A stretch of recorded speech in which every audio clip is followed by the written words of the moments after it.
मन की बात या कार्यक्रमामध्ये जिल्ह्यातील पाटोदा गंगापूर नेहमी या गावाचं नाव पंतप्रधानांनी घेतलंय आणि देशभरात चर्चाही झाली आहे। जिल्हा परिषदेचे मुख्य कार्यकारी अधिकारी तथा प्रशासक अंकित यांनी या गावाला भेट दिली। यासह ग्रामीण भागातील अनेक गावांना भेट देऊन अडचणी जाणून घेतल्या। प्रशासकांनी एमसीएम न्यूजला विशेष माहिती दिली आहे, पाहूयात। मन की बात मध्ये जिल्ह्यातील पाटोदा गंगापूर नेहरे गावाचा उल्लेख केला। देशभरात गावांची चर्चा झाली। मुख्य कार्यकारी अधिकारी जिल्हा परिषद अंकित यांनी गावाला भेट दिली, पाहणी केली, अडीअडचणी समजून घेतल्या। यासह जिल्ह्यात ग्रामीण भागात मोठ्या प्रमाणात वृक्षारोपण झालं। गावचे स्वच्छ सर्वेक्षण चालू आहे। यासह अनेक महत्त्वाच्या प्रश्नावर अंकित यांनी एमसीएनला महत्त्वाची माहिती दिली। पाहूयात ते काय म्हणाले। नमस्कार, मी मुख्य कार्यकारी अधिकारी जिल्हा परिषद संभाजीनगर। मन की बात प्रोग्राम मध्ये पाटोदा गावचा उल्लेख झाला। हे खरोखर उल्लेखनीय बाब आहे आणि प्रशंसनीय आहे, कारण ग्रामपंचायतनी खूप चांगल्या पद्धतीने प्रत्येक विकास काम तिथे केलेलं आहे आणि त्याच्या पूर्वी पण त्या ग्रामपंचायतचे जे विकास काम आहे त्याच्याबद्दल मला माहिती मिळाली होती आणि माझा जे व्हिजिट आहे ते नियोजित होता। तिथे जाऊन मी पाहिलं की खाम नदी जे आहे ते तिथून वाहतो आणि ग्रामपंचायतनी त्याच्या स्वच्छताबद्दल जे कचरा आहे त्याचं संकलन, सेग्रिगेशन, त्याच्या प्रॉपर ट्रीटमेंट त्याबद्दल पण कारवाई केलेली आहे। त्यांनी नवीन शाळा खोली बांधलेली आहे।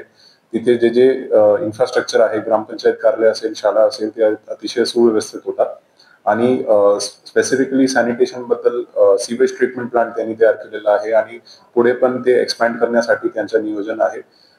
ग्रामपंचायत कार्यालयामध्ये सोलर पॅनल असेल, कार्बन न्यूट्रल ग्रामपंचायत तयार करण्यासाठी त्यांचं जे मेहनत आहे ते खरोखर मी पाहू शकत होतो आणि त्यामुळे मी त्यांना प्रोत्साहन दिलं आणि त्याचं जे विजन आहे ते त्यामध्ये जिल्हा परिषद कशा प्रकारे मदत करता येईल याबद्दल त्यांना सांगितलं। प्रधानमंत्र्यांनी नाव घेतलं आपल्या जिल्ह्यातल्या गावाचं, पूर्ण नॅशनल आणि इंटरनॅशनल न्यूज झालेली आहे। कसं वाटतंय तुम्हाला, तुमच्याकडे अजून जबाबदारी वाढली आहे आणि गावांची अपेक्षा वाढली?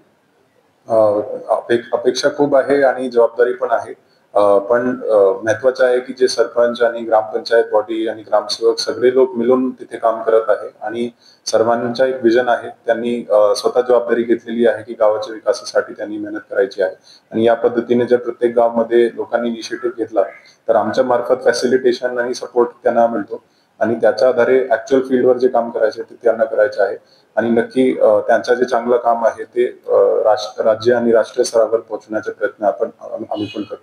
जिल्ह्यामध्ये 1299 गावांचं सर्वेक्षण स्वच्छतेच्या बाबतीमध्ये काय आहे, संकल्पना काय सांगा? स्वच्छ सर्वेक्षण हे नियमित एक सर्वे आहे ज्यामध्ये इंडिकेटर दिलेले आहे। त्यामध्ये स्पेसिफिकली कोणकोणते इन्फ्रास्ट्रक्चर तयार करायचे आहे ओडीएफ प्लस करण्यासाठी, गावामध्ये स्वच्छता ठेवण्यासाठी जे व्यवस्थित जे महत्वाची गोष्टी आहे जसे घनकचरा व्यवस्थापन आहे, घंटागाडी आहे, डस्टबिन आहे, लिक्विड वेस्ट मॅनेजमेंट आहे, या सर्व बाबीवर पाहणी होणार आहे आणि त्याची रँकिंग होणार आहे। यामध्ये सिटीजन फीडबॅक पण आहे, जेणेकरून जे लोकल लोक आहे ते ऍपच्या माध्यमातून त्याचा जे अभिप्राय फीडबॅक आहे ते देऊ शकतात आणि यामध्ये मेजर कॉम्पोनंट जे आहे ते व्हिजिबल क्लिनलीनेसवर आहे की कुठेही कचरा दिसू नये, कुठेही सांडपाणी वाहताना दिसू नये। या पद्धतीने आम्ही सर्व ग्रामपंचायतींना व्हिडिओजना सूचना दिलेली आहे आणि त्याच्या मार्फत डीप क्लिनिंग करून गाव कशा प्रकारे पूर्णपणे स्वच्छ करता येईल आणि जास्तीत जास्त मार्क्स या स्वच्छ सर्वेक्षण मध्ये घेता येईल याबद्दल त्यांना मार्गदर्शन दिलेलं आहे।